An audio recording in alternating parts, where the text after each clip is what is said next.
Jerry Mander, author of the Capitalism Papers, Fatal Flaws of an Obsolete System, addresses what he believes to be the end of capitalism. Mander acknowledges that even though the economy has grown under this system for hundreds of years, capitalism is destined to fail, as it requires constant growth and we live on a finite planet with dwindling resources. In our current state, we are at the limits of Earth's basic carrying capacity, felt through the rise of climate change, peak oil, global resource depletion, and the social, environmental, and geopolitical chaos that ensues as a result. Mander creates a strong argument that society must change if we want to continue life on Earth for future generations. If we do not shift towards a more mindful consumption and put forward a greater effort to preserve what we have left in nature, we will use up all the Earth's resources and have no means of survival. Mander offers 4 mega shifts towards a new system that serve as a means through which a more sustainable economy can exist. These 4 mega shifts consist of prioritizing nature, focusing on localization as an alternative to capitalism, restructuring corporate values, and using a hybrid model for politics. This presentation will discuss the strengths as well as the flaws in the author's argument and how he could have improved the layout of the book, The Capitalism Papers. Jerry Mander's ideologies have had several valid points, particularly when talking about the importance of nature and social systems. Capitalism worked well in the early 1900s when we had an abundance of resources and cheap labor. As the economy grows, we increasingly consume more resources with little thought about the future. Mander identifies nature as the important missing link in every mainstream debate. It is no secret that society is short-sighted, but in order to preserve the Earth, we require overall global economic contraction to a level below its carrying capacities. In order to do so, it requires reduction in the use of resources by major developed countries and redistribution of sufficient available resources to countries in need in order to reach an acceptable usage level for everyone. It is unknown whether or not the world will continue after the depletion of all its precious resources. But the greater question is, at which point will we prioritize nature above our own self-interest in order to secure the survival of future generations? The concept of hybrid economics has been addressed before. Economists Saral Sarkar from India as well as Ann Lee from Hong Kong have both suggested that a mixed social system would allow for state capitalist enterprises, state-authorized but privately owned enterprises, as well as entirely free market companies, creating a greater opportunity for long-term planning.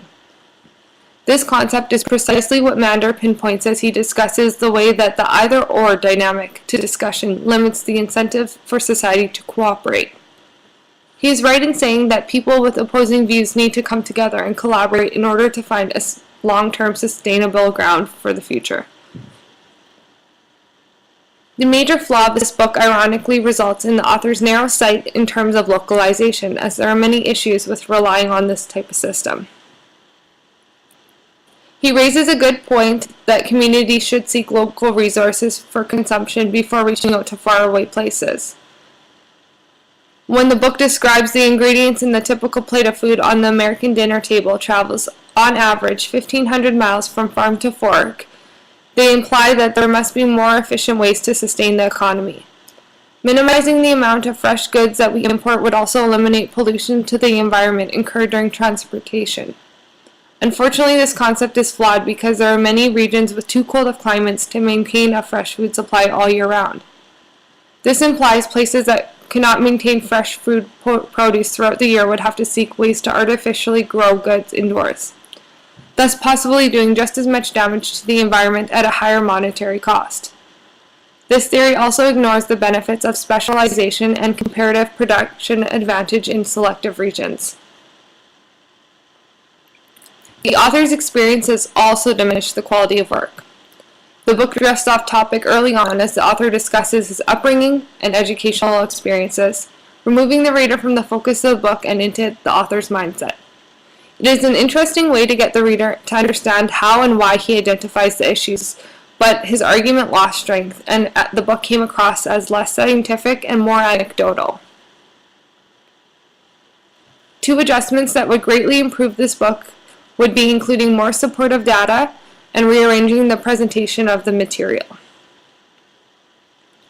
There is very little data presented throughout the book, making it hold less weight as fact and serve more as a matter of the author's opinion.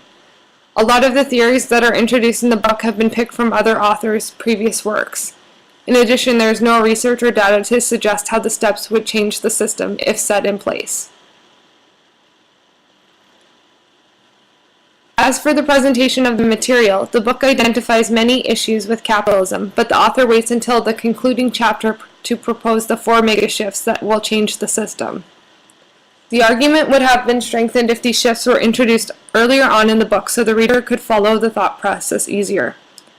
Nature is talked about heavily in the beginning of the book, but as the book furthers, the author's upbringing, American politics, the army, localization, political leaders of developing nations, corporate structures, followed by economics are all discussed.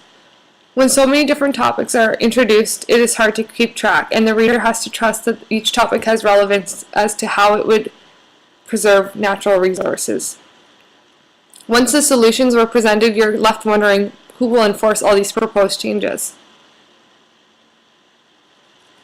In conclusion, the Capitalism Papers is a thought-provoking piece of literature that reinforces Jerry Mander's belief that the world of endless abundance is gone, and that we need to accept the way that we live our life is an inevitable decline.